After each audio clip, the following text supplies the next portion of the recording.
সাইয়েদনা ফারুক আযম রাদিয়াল্লাহু তাআলা আনহু মদিনার রাস্তা দিয়ে হাঁটছেন, হঠাৎ করে দেখতে পেলেন রাস্তার মধ্যে একজন যুবক, একদম তাগড়া যুবক, বসে বসে চোখের পানি ফেলছে, চিৎকার দিয়ে দিয়ে কান্না করছে। তার কান্নার আওয়াজে আকাশ বাতাস ভারী হয়ে গিয়েছে। ফারুক আযম একটু শক্ত হৃদয়ের মানুষ ছিল, রাগী মানুষ ছিল। ওই যুবকের কান্না দেখে ফারুক আযমের অন্তরে দয়া হলো। সুবহানাল্লাহ। কাছে গিয়ে বলতে লাগলো, শাবাব, এ যুবক, তুমি কাঁদছো কেন? কি হয়েছে? এভাবে কেন কান্না করছো? তোমার কান্না দেখে তো আমারও চোখের পানি এসে যাচ্ছে, কেন কান্না করছো? যুবক বলতে লাগলো, আমি এমন গুনাহ করেছি পৃথিবীর কেউ জানে না।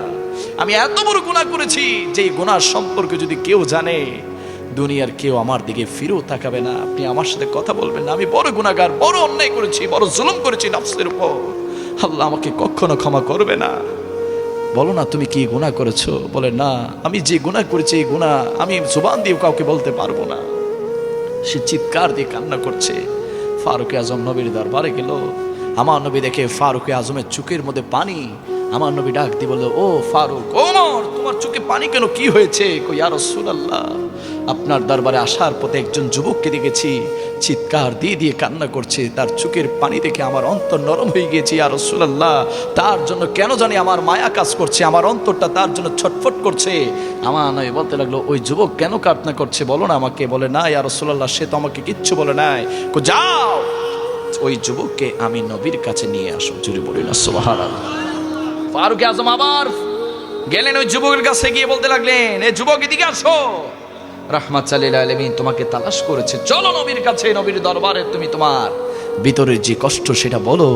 আমার নবীর কাছে যখন ওই যুবক গেল, আমার নবী বলতে লাগলো, তুমি কান্না করছো কেন? কই, ইয়া রাসূলুল্লাহ, আমি এমন গুনাহ করেছি যে গুনার মাফ হয়তো আমার আল্লাহ করবে না, এই টেনশনে, এই চিন্তায় আমি কান্না করছি। আমার নবী বলতে লাগলো, তোমার গুনাহ কি আসমানের চাইতে বেশি বড়? হ্যাঁ ইয়া রাসূলুল্লাহ, আমি যে গুনাহ করেছি সেই গুনাহ আকাশের চাইতে বড় বড়।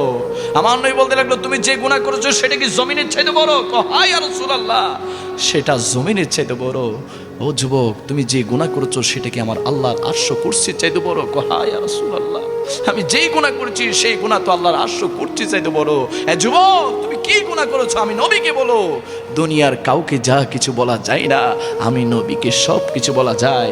ওই যুবক বলতে লাগলেন, ইয়া রাসূলুল্লাহ, আমি এলাকার মধ্যে যতগুলো কবর আছে প্রত্যেকটা কবর যখন নতুন করে দেওয়া হয়, যখন কোনো মরহুমাকে যখন কবর দেওয়া হয়, ওই কবরের লাশ যে কাপনের কাপড় পরে, আমি যখনই কবর দেওয়া হয় ওই কবরের মরহুমার যে কাফনের কাপড় সেটা আমি চুরি করে করে বিভিন্ন বাজারে বিক্রি করে করে আমার জীবিকা, আমি আমার রিজিক তালাশ করি। ইয়া রাসূলুল্লাহ, হঠাৎ একবার আমি দেখলাম এক কবরের মধ্যে একজন যুবতী মেয়ে, যার কাফনটা আমি যখন চুরি করলাম তখন আমি শয়তানের ওসওয়াসায় পড়ে আমি ওই মৃত যুবতীর সাথে আমি কবরের মধ্যে জেনা করে ফেলি। জোরে বলি না নাউজুবিল্লাহ। ইয়া রাসূলুল্লাহ, আমি জেনা করার পরে হঠাৎ করে আমি দেখতে পেলাম ওই যুবতীর জুবান বন্ধ, কিন্তু তার কাছ থেকে আওয়াজ আসছে, এ যুবক, তুমি কি করলে? তুমি কি আমাকে হাসরের ময়দানে উলঙ্গ অবস্থায় দাঁড় করাবে? তুমি আমার সাথে কেমন কাজ করলে?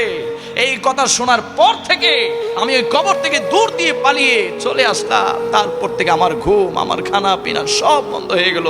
নিজেকে নিজে সবচেয়ে বড় অপরাধী মনে করছি। ইয়া রাসূলুল্লাহ, আমার নবী তখন বলল, এই যুবক, তুমি এত বড় গুনাহ করলে, এত বড় পাপ করলে। যখন আমার নবীর জুবানে পাক দিয়ে যখন বলল তুমি এত বড় গুনাহ করেছো, ওই যুবক চিৎকার দিয়ে চলে গেল। রাহমাতুল লিল আলামিনের দরবার থেকে বলেছে, আমি বড় গুনাহ করেছি, আমার হয়তো আর মাফের কোনো সুযোগ নাই। এই চিন্তায় পেরেশানে ওই যুবক চলে গেল মদিনার উদরে, ওই পাহাড়ের চূড়ার মধ্যে প্রায় 1 দিন 2 দিন 5 দিন 10 দিন 40 দিন যাবত ওই যুবক চিৎকার দিয়ে দিয়ে কান্না করছে। ওই যুবকের চিৎকারে আকাশ বাতাস ভারী হয়ে গেল। বনের পশু পাখি ওই যুবককে চারদিকে ঘিরে ফেলে তার কান্না দেখে বনের পশু পাখি কান্না করতে লাগলো, মদিনার অধিবাসীরা কান্না করতে লাগলো। আমার আল্লাহ জিবরাইল আমিনকে নবীর দরবারে পাঠালো, যাও আমার নবীর কাছে যাও, আমার নবীকে গিয়ে বলো। জিবরাইল আমিন আমার নবীর কাছে এসে বলতে লাগলেন, ইয়া রাসূলুল্লাহ, আমার আল্লাহ বার্তা নিয়ে মেসেজ দিয়ে পাঠিয়েছে। জিবরাইল, আল্লাহ কি বলেছে? তখন আমার নবীকে জিবরাইল আমিন বলতে লাগলো, ইয়া রাসূলুল্লাহ, ইয়া হাবিবাল্লাহ, আপনি তো জানেন আল্লাহ বলেছে পৃথিবীর জমিনে যে কোনো বান্দা যত বড়ই গুনাহ করুক না কেন, তার গুনার পরিমাণ যদি জমিনের চাইতে বড় হয়, তার গুনার পরিমাণ যদি আকাশের চাইতে বড় হয়, তার গুনার পরিমাণ যদি পাহাড় পর্বত মালার চাইতে বড় হয়, কিন্তু ওই যুবক যদি, ওই ব্যক্তি যদি, ওই বান্দা যদি তওবা করার মতো করতে পারে, ওই যুবকের জন্য আমার আল্লাহ রহমতের দরজা খুলে যায়। জোরে বলি না সুবহানাল্লাহ। ও মালিক, ওই যুবককে আল্লাহ ক্ষমা করে দিয়েছে, কারণ ওই যুবক রাতের পর রাত সিজদা দিয়ে দিয়ে আল্লাহর দরবারে তওবা করেছে, চোখের পানি ফেলেছে। ওই চোখের পানির উসিলায়, ওই তওবাতুন নসুহার উসিলায় আমার আল্লাহ যুবককে ক্ষমা করে দিয়েছে। জোরে বলি না সুবহানাল্লাহ। এই জন্য তওবা করলে আল্লাহ ক্ষমা করতে পারে কি পারে না? মুহাব্বতের আওয়াজে বলি, তওবা আমরা চাই কি চাই না?